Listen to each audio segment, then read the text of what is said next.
नमस्कार बच्चों, education guidance for student with के में आपका स्वागत है। तो चलिए आज हम लक्ष्मी का दूसरा पार्ट दूसरा विभाग देखते हैं।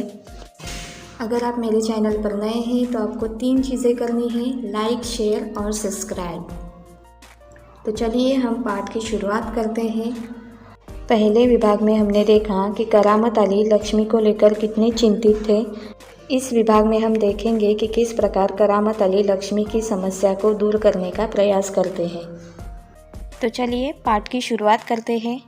करामत अली ने हुक्का भरते हुए कहा, हाँ, परेशानी से छुटकारा पाया जा सकता है।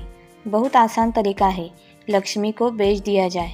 वह नईम के पास से हटकर अपने काम में जुट गया। करामत अली रात का गया सवेरे कारखाने से घर लौटा। रात की ड्यूटी से घर लौटने पर ही वह लक्ष्मी को दुहाता था। घर में घुसते ही उसने रमजानी से पूछा, क्या लक्ष्मी को अभी तक चारा नहीं दिया? रमजानी बोली, रहमान से कहा तो था, तुम दोनों की मर्जी होती तो गाय को अब तक चारा मिल चुका होता। यहाँ पर कठिन शब्द है होका यानी दीर्घ निश्वास, दूहना यानी पशु के थनों से दूध निकालना, मर्जी यानी इच्छा। देखो बच्चों, यहाँ पर करामत अली दीर्घ निश्वास लेकर अपने साथी नईम से कहते हैं कि हाँ, बहुत आसान तरीका है लक्ष्मी से छुटकारा पाने का कि उसे बेच दिया जाए। इतना कहकर करामत अली नईम के पास से हटकर फिर अपने काम में लग जाता है। करामत अली रात की ड्यूटी के लिए कारखाने में गया था। वह सुबह कारखाने से घर लौट आता है। करामत अली रात की ड्यूटी से लौटने के बाद ही सुबह अपनी गाय लक्ष्मी का दूध निकालने का काम किया करता था। घर में आते ही करामत अली रमजानी से लक्ष्मी के बारे में पूछते हैं कि क्या लक्ष्मी को अभी तक चारा नहीं दिया। तब रमजानी कहती है कि मैंने रहमान से कहा था। तब यहाँ पर करामत अली कहता है कि अगर तुम दोनों की मर्जी होती तो अब तक लक्ष्मी को चारा मिल गया होता। बच्चों, अब आगे देखेंगे। अगर वह दूध नहीं दे रही है तो क्या उसे भूखा रखोगे? कहते हुए करामत कटा हुआ पुआल, खली और दर्रा आदि ले जाकर लक्ष्मी के लिए सानी तैयार करने लगा। लक्ष्मी उतावली सी तैयार हो रही सानी में मुंह मारने लगी। गाय को सानी देकर करामत अली उसकी पीठ देखने लगा। रोगन ने अच्छा काम किया था, दाग कुछ हल्के पड़ गए थे। 10-15 दिनों से यूं ही चल रहा था। एक दिन जब करामत अली ने पुआल लाने के लिए रमजानी से पैसे मांगे तो वह बोली, मैं कहाँ से पैसे दूँ? पहले तो दूध की बिक्री के पैसे मेरे पास जमा रहते थे, उसमें से दे देती थी। अब कहाँ से दे दूँ? लो, यह राशन के लिए कुछ रुपए रखे थे। कहते हुए रमजानी ने संदूकची में से 20 का एक नोट निकालकर उसे थमाते हुए कहा, इससे लक्ष्मी का राशन ले आओ। ठीक है, इससे लक्ष्मी के 2-4 दिन निकल जाएंगे। आखिर इस तरह कब तक चलेगा? रमजानी दुखी स्वर में बोली, तुम इसे खुला छोड़कर आजमा कर तो देखो। कहते हो तो ऐसा करके देख लेंगे। यहाँ पर कठिन शब्द है पुआल यानी धान के सूखे डंठल जिसमें से दाने निकल गए हो, खली यानी तेल निकल जाने के बाद तिहलन का बचा हुआ हिस्सा जो मवेशी खाते हैं, सानी यानी चारा, खली आदि का मिला हुआ पशुओं का खाना। यहाँ पर एक मुहावरा है मुंह मारना यानी जल्दी जल्दी खाना। देखो बच्चों, यहाँ पर करामत अली गुस्से में रमजानी से कहता है कि तुम दोनों की अगर इच्छा होती तो अब तक लक्ष्मी को चारा मिल गया होता। इतना कहते हुए वो फिर लक्ष्मी के लिए पुआल, खली, दर्रा आदि लेकर सानी तैयार करता है और लक्ष्मी को चारा देने के लिए चला जाता है। मैं भी उतावली होकर मानो करामत अली का इंतज़ार कर रही थी। जैसे ही सानी उसे मिलती है वो जल्दी जल्दी खाना शुरू कर देती है। गाय को चारा देने के बाद करामत अली उसकी पीठ देखने लगता है। दवाई ने अच्छा काम किया था और कुछ दाग भी हल्के पड़ गए थे। 10-15 दिनों से यही चल रहा था, लेकिन जब एक दिन करामत अली ने पुआल के लिए रमजानी से पैसे मांगे तो वो कहती है कि पहले तो दूध की बिक्री से पैसे मेरे पास जमा रहते थे, उसमें से मैं दे दिया करती थी, लेकिन अब मैं कहाँ से दूँ? ये लो, मेरे पास जो राशन के लिए कुछ पैसे जमा रखे थे उसे ले लो और फिर लक्ष्मी का राशन लाओ। फिर करामत अली कहता है ठीक है, इससे लक्ष्मी के 2-4 दिन निकल जाएंगे। तब रमजानी दुखी स्वर में कहते हैं कि आखिर इस तरह से कब तक चलेगा, तुम इसे खुला छोड़कर आजमा कर देख लो। तब करामत अली कहता है कि तुम कहती हो तो ऐसा करके देख लेंगे। दूसरे दिन रहमान सवेरे 8-9 बजे के करीब लक्ष्मी को इलाके से बाहर, जहां नाला बहता है, जहां झाड़ झंकार और कहीं धूप के कारण हरी ज़मीन नज़र आती है, छोड़ आया ताकि वह घास इत्यादि खाकर अपना कुछ पेट भर ले। लेकिन माँ बेटे को यह देखकर आश्चर्य हुआ कि लक्ष्मी 1-1.5 घंटे के बाद ही घर के सामने खड़ी थी। उसके गले में रस्सी थी। एक व्यक्ति उस रस्सी को हाथ में थामे कह रहा था, यह गाय क्या आप लोगों की है? रमजानी ने कहा, हाँ, यह हमारी गाय का सब चारा खा गई है। इसे आप लोग बांध कर रखें, नहीं तो इसे काजी हाउस में पहुंचा देंगे। रमजानी चुप खड़ी आगंतुक की बातें सुनती रही। यहाँ पर कठिन शब्द है झाड़ झंकार यानी कटीले पेड़ पत्तियों का समूह, काजी हाउस यानी सरकारी मवेशी खाना, जहाँ पर लावारिस पशु बंद करके रखे जाते हैं। करामत अली का लड़का रहमान लक्ष्मी को सवेरे 8-9 बजे के करीब इलाके के बाहर, जहाँ नाला बहता है, जहाँ हरी भरी घास है, वहाँ पर लेकर जाता है ताकि लक्ष्मी कुछ घास खाकर अपना पेट भर ले। लेकिन माँ बेटे को यह आश्चर्य होता है कि लक्ष्मी 1-1.5 घंटे के बाद ही घर के सामने खड़ी थी। उसके गले में रस्सी बंधी हुई थी और वह रस्सी एक व्यक्ति के हाथ में थी जो कह रहा था कि क्या यह गाय आपकी है? तब रमजानी कहती है कि हाँ। तब वो व्यक्ति कहता है कि आपकी गाय ने हमारे गाय का चारा खा लिया है, आप इसे बांध कर रखा करें, नहीं तो हम इसे काजी हाउस में पहुंचा देंगे। रमजानी चुपचाप उस व्यक्ति की बातें सुनती रहती है। अब आगे देखेंगे।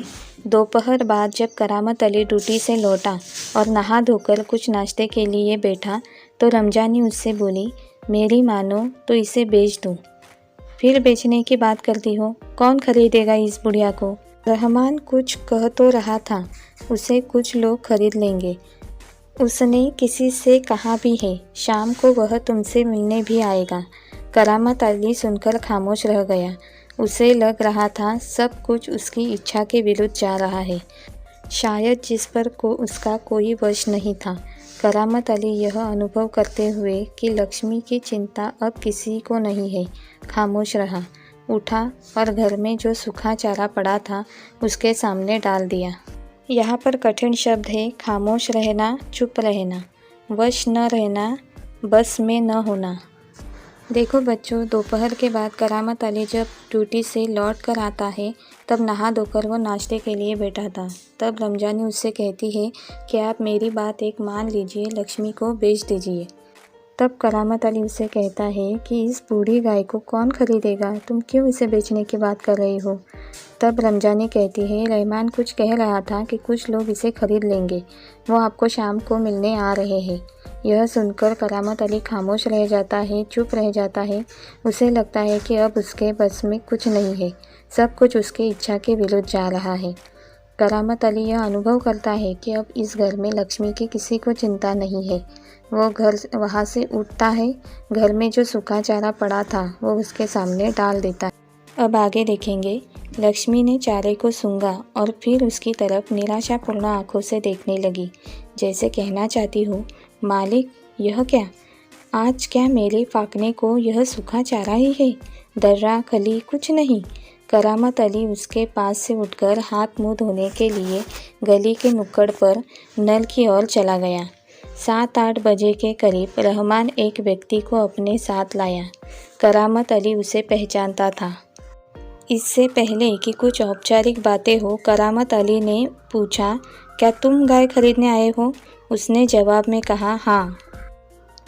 देखो बच्चों, यहाँ पर लक्ष्मी चारे को सूंघती है और फिर उसकी तरफ निराशापूर्ण आंखों से देखती है और जैसे अपने मालिक से कहना चाहती है कि मेरे खाने के लिए क्या आज यही सूखा चारा है, दर्रा खली कुछ भी नहीं।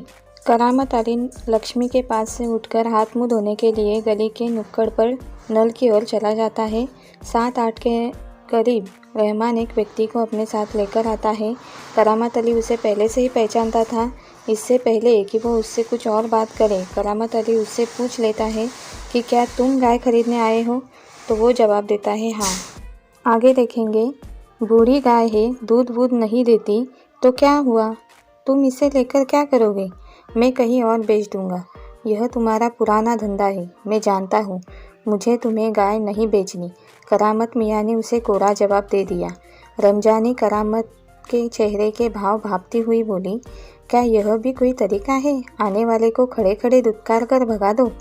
तुम जानती हो वह कौन है? करामत अली ने कटु स्वर में कहा। वह लक्ष्मी को ले जाकर वहाँ बेच आएगा जहाँ वह यह टुकड़े टुकड़े होकर बिक जाएगी। मेरे दोस्त ज्ञान सिंह को इसका पता चल गया तो वह मेरे बारे में क्या सोचेगा? यहाँ पर कठिन शब्द है दुत्कारना यानी धिक्कारना, तिरस्कार करना, भापना यानी ताड़ना अर्थात रंग ढंग से जान लेना। यहाँ एक मुहावरा है, कोरा जवाब देना यानी साफ मना करना। देखो बच्चों, करामत अली उस व्यक्ति से पूछता है कि गाय दूध वूध कुछ नहीं देती तो तुम उसे लेकर क्या करोगे? तो वह व्यक्ति कहता है कि मैं कहीं और बेच दूंगा। तब करामत अली उस व्यक्ति को जानता है तो वो उसे कहता है कि यह तुम्हारा पुराना धंधा है, मैं जानता हूँ, मुझे तुम्हें अपनी गाय बेचनी नहीं है। करामत अली उस व्यक्ति को साफ मना कर देते हैं। रमजानी करामत अली के हाव भाव भाप लेती है और उनसे कहती है कि क्या ऐसा कोई तरीका होता है कि जो हमारे घर पर मेहमान आए हैं उसे इस तरह से भगा दिया जाए? तब रमजानी कहती है, क्या मेहमान का इस तरह से तिरस्कार किया जाता है? तब करामत अली रमजानी से गुस्से में कहते हैं कि तुम जानते हो वह कौन है? वह लक्ष्मी को ले जाकर वहाँ बेच आएगा जहाँ यह टुकड़े टुकड़े होकर बिक जाएगी। अगर मेरे दोस्त ज्ञान सिंह को इसका पता चल गया तो वह मेरे बारे में क्या सोचेगा? उस दिन करामत अली बिना कुछ खाए पिए रात को बिना बिस्तर की चारपाई पर पड़ा रहा। नींद उसकी आंखों से दूर थी। देखो बच्चों, करामत अली को इस बात का बहुत बुरा लगा। बिना कुछ खाए पिए वह ऐसे ही बिना बिस्तर की चारपाई पर पड़ा रहा। नींद उसकी आंखों से कोसों दूर थी, उसे नींद नहीं आ रही थी। आगे देखेंगे, रात काफ़ी निकल चुकी थी। सवेरे देर तक वह लेटा ही रह गया।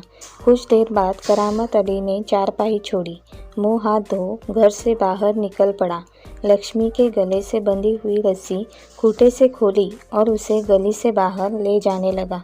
रमजानी जो दरवाजे पर खड़ी यह सब देख रही थी, बोली, इसे कहाँ ले चले? करामत अली ने कहा, जहाँ इसकी किस्मत में लिखा है। वह लक्ष्मी को सड़क पर ले आया। लक्ष्मी बिना किसी रुकावट या हुज्जत के उसके पीछे पीछे चली जा रही थी। वह उसकी रस्सी पकड़े सड़क पर आगे की ओर चलता चला गया। यहाँ पर कठिन शब्द है हुज्जत यानी विरोध। देखो बच्चों, करामत अली को लेटे हुए काफ़ी देर हो गई थी। सुबह देर तक वह ऐसे ही लेटा रहा। कुछ देर बाद करामत अली ने अपनी चारपाई छोड़ी और हाथ मुँह धोकर वह घर से बाहर निकल पड़ा। लक्ष्मी के गले में जो रस्सी बंधी हुई थी उसे खोलकर उसे आज़ाद किया और फिर वो गली के बाहर उसे ले जाने लगा।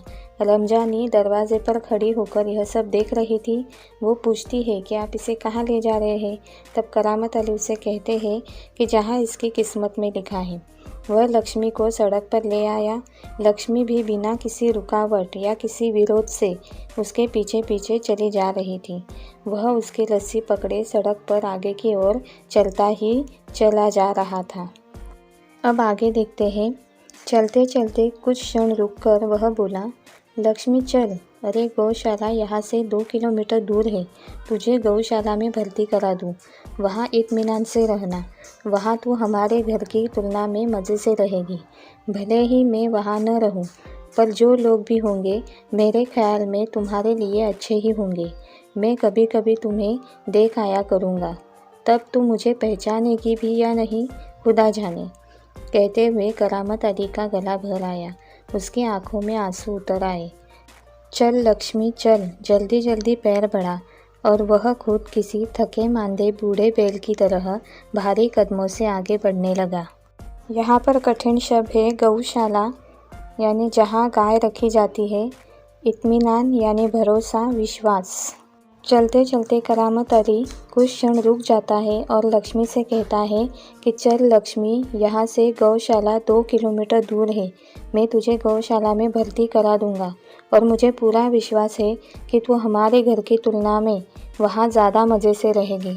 भले मैं वहाँ पर न रहूँ, लेकिन वहाँ के जो लोग हैं वो तुम्हारा अच्छे से ख्याल रखेंगे।